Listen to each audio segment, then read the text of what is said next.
This video is filled with some of the most physically uncomfortable things I have ever had to read about, and trust me, I've read about a lot of terrible stuff just for you guys. These are stories from history that will genuinely make your skin crawl. Not in a jump scare kind of way, in a I need to go lie down and stare at the ceiling kind of way. On today's top 10 list, we are covering 10 dark history stories that will make you physically uncomfortable. I'm your host today, Olivia Kozlowski. I'm already regretting this, but let's get right into it. Starting off in our number 10 spot, we have the Kentucky meat shower of 1876. And no, that is not a euphemism for anything. On March 3rd, 1876, a woman named Mary Crouch was outside her farmhouse in Olympia Springs, Kentucky, making soap. Just a normal day, minding her business, when chunks of raw meat started falling from the sky. Not like a few pieces, even though that would also be alarming. The meat covered an area the length of a football field. According to witnesses, the sky went dark and then just meat all over the place. Some of the pieces were described as being about the size of a playing card. Two men who happened to be passing by actually tasted it, because why wouldn't you taste the mystery sky meat, I guess, and said it tasted like mutton or venison. Scientists later examined samples, and the leading theory is that a flock of vultures had been feeding on a dead animal, got startled, and then all vomited at the same time while flying overhead. That's quite the scientific theory. So the Kentucky meat shower was most likely a synchronized vulture puke storm. I don't know which is worse, that this happened or that two guys put that in their mouths before anyone figured out what it was. Anyway, welcome to this list.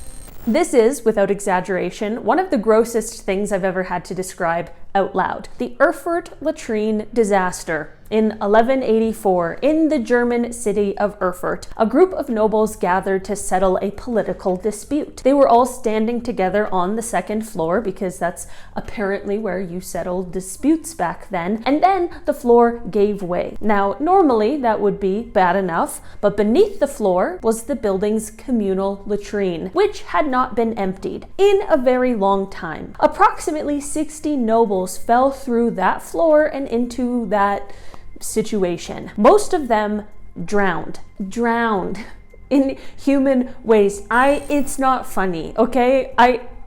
This is crazy. I don't even know what else to say. Imagine spending your life climbing the ranks of medieval nobility just to go out like that. I guess the moral is don't put 60 people on the second floor when your plumbing situation is literally a giant pit. I don't know. I'll pass on that. Thanks so much though. Tarrare was a French soldier in the late 1700s who had, and I am not exaggerating, the most insane medical condition I have ever heard of. He was born with a completely insatiable appetite. By the time he was a teenager, he could eat an entire quarter of a cow in a single day and still be starving. His parents couldn't afford to feed him, so they literally kicked him out of the house. He became a street performer, eating corks, stones, live animals in front of crowds just to survive. He could fit an entire basket of apples in his mouth and swallow things whole without chewing. His stomach would distend so much after eating that it looked like a balloon. The army tried to use him as a courier. They had him swallow a wooden box with a document inside, then retrieve it later. It didn't work. But the worst part, and I really wish I didn't have to say this, is that at one point a toddler went missing from a hospital where Tarrare was staying, and he was immediately suspected. I mean, they never proved anything, but they definitely suspected it. Sadly, he died at 26, and his autopsy revealed his esophagus was so abnormally wide that you could see straight down into his stomach just by looking in his mouth. I honestly don't know what to do with this information. Next, we have a story that I genuinely struggled to research without gagging. Stubbins Ffirth and his yellow fever experiments. In 1793, Philadelphia was hit by one of the worst yellow fever epidemics in American history. Thousands died. A young medical student named Stubbins Ffirth, yes, that was his real name, became convinced that yellow fever was not contagious, and to prove his theory, he decided to test it on himself. He started by making deep cuts in his own arm and pouring fresh black vomit from dying yellow fever patients directly into the wounds. He didn't get sick, so he escalated. He poured the vomit into his eyes. Nothing. He heated it up in a pan again and inhaled the fumes. Fine. He made a pill out of dried vomit and swallowed it. Still fine. He drank entire glasses of undiluted black vomit multiple times, and through all of this, he never contracted yellow fever, which sounds like a win, except yellow fever is actually transmitted by mosquitoes, not human-to-human contact. So Stubbins Ffirth basically marinated himself in diseased bodily fluids for months to prove a theory that was wrong for reasons completely unrelated to his experiments. He didn't get the disease, but he didn't prove anything either. Imagine telling someone 200 years later that you drank black vomit for nothing. I need to lie down. I don't think I've ever said vomit that many times in a row, so sorry about that. In the 1940s and 50s in Sweden, at a state-run institution for people with mental disabilities, researchers decided to run a study on what causes cavities. They took the patients, both children and adults who were intellectually disabled and could not consent, and forced them to eat extremely sticky, sugary toffees multiple times a day for years. They literally gave them candy specifically designed to rot their teeth as fast as possible. The researchers wanted to watch cavities form in real time and track exactly how sugar destroyed enamel. And it worked. Many of the patients' teeth completely disintegrated. Their mouths were ruined. The study produced the data that eventually linked sugar to tooth decay, which we all benefit from today. But it was gained by deliberately destroying the teeth of some of the most vulnerable people in Swedish society. People had no idea what was being done to them and couldn't even say no. Sweden used the results to launch its national dental program. The patients got dentures, if they got anything at all. I genuinely don't have a joke for this one. This is just completely dark. Robert Liston, the only surgeon in history to achieve a 300%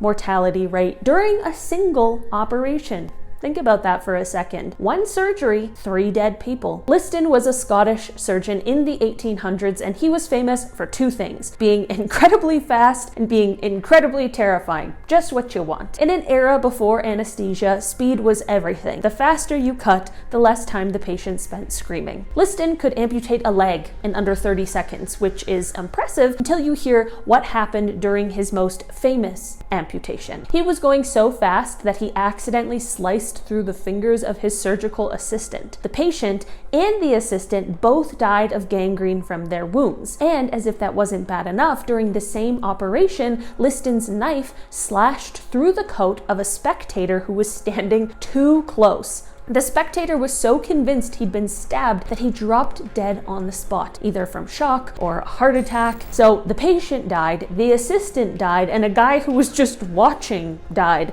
1 operation, 3 funerals. Do I need to say more? No. I don't think I do. If you think you know this story, you probably do, but the details are so much worse than what you learned in school. In 1846, a group of pioneers led by George Donner took a shortcut through the Sierra Nevada mountains to reach California. The shortcut was a disaster. Winter came early and hard. They were trapped. They ate their oxen, they ate their dogs, they boiled leather and ate that, they ate tree bark, and then they ate each other. But here's the detail that really sticks with me. They had a system. They didn't eat people from their own families. The Donners didn't eat other Donners. The Reeds didn't eat other Reeds. They organized it. It was pragmatic. 87 people started the journey, 48 survived. Rescue parties had to come multiple times because they couldn't carry everyone at once. One rescuer reported arriving to find the survivors sitting around a fire with half-eaten limbs scattered in the snow. I think what makes this so uncomfortable isn't even the people eating exactly. It's the fact that in that situation, you genuinely don't know what you would do. None of us do. And that thought is not fun. This is a disaster that killed more people than any wildfire in American history, and almost no one has heard of it. The Peshtigo Fire of 1871. On October 8th, 1871, the deadliest forest fire in recorded history swept through northeastern Wisconsin. It burned 1.2 million acres. It killed somewhere between 1,500 and 2,500 people. Entire towns were erased. But here's the thing. On the exact same day, the Great Shipwreck Chicago Fire happened, and that's the one everyone remembers. Peshtigo was a small logging town full of immigrants. Chicago was, well, Chicago. This fire was so hot, we're talking 2,000 degrees Fahrenheit, that trees literally exploded. People who jumped into the river to escape were boiled alive or died of hypothermia when the fire passed and the water turned freezing. Survivors described a wall of fire moving faster than a horse could gallop. There are incredibly disturbing first-hand accounts that I actually can't even talk about here on YouTube without risking YouTube jail. The fire created its own weather, tornadoes of flame, hurricane-force winds, and the reason nobody talks about it is that the telegraph lines burned. So news of the Great Chicago Fire reached the world first. Peshtigo just disappeared from history. Homer and Langley Collyer were two brothers living in a Harlem brownstone in the early 1900s. They came from a wealthy, respected family, but over decades they became extreme hoarders. By the 1940s, their 4-story home was packed floor to ceiling with over 140 tons of stuff. Newspapers dating back decades, broken chandeliers, a Model T Ford chassis, human medical specimens in jars. They'd set up booby traps throughout the house. In 1947, police received an anonymous tip about a dead body inside. When they tried to get in, they couldn't open the door. It was blocked by junk. They had to climb in through a 2nd-story window. They found Homer, dead of starvation and heart failure, but they couldn't find Langley. For over 2 weeks, they searched. Eventually, they found his body just 10 feet from where Homer had been sitting. He'd been crawling through one of his own junk tunnels when he triggered one of his own booby traps and was crushed. Homer, who was blind and paralyzed, was completely dependent on Langley bringing him food. So when Langley died, Homer starved, surrounded by 140 tons of his own stuff. I genuinely don't know what is worse, being crushed by your own trap or slowly dying of starvation because the one person bringing your food is already dead 10 feet away. This is the kind of story that makes me want to go clean my entire apartment immediately. I don't know, man. The Batavia was a Dutch East India Company ship sailing to what is now Indonesia with over 300 people on board. It never made it. It struck a reef off the coast of Western Australia and sank. The survivors made it to a small island nearby, and that is when things went from bad to genuinely evil. The ship's captain left to get help, which left a man named Geronimus Cornelis in charge. And Geronimus, it turns out, had been planning a mutiny before the ship even sank. Now, stranded on this tiny island with limited supplies, he decided to take control by systematically taking the lives of everyone who could oppose him. He and his followers, mostly teenage boys he manipulated into loyalty, killed 125 people. Some survivors they kept alive as slaves. The killings went on for months. When the rescue ship finally arrived, he was caught, tried on the island itself, and executed. Both of his hands were removed, and then he was tied up. Some of his followers, who were considered too dangerous to take back to the Netherlands, were marooned on the Australian mainland, making them technically some of the first European settlers on the continent, is what we'll call them, which is not exactly the origin story Australia puts in the tourism brochures. Fair enough. This story has everything: shipwreck, mutiny, psychological manipulation, mass killings, and it all happened on a tiny speck of an island in 1629. I don't know, maybe it's better that this one just stayed buried. I've been your host today, Olivia Kozlowski. Thanks so much for watching this video. I'll see you again soon. Bye!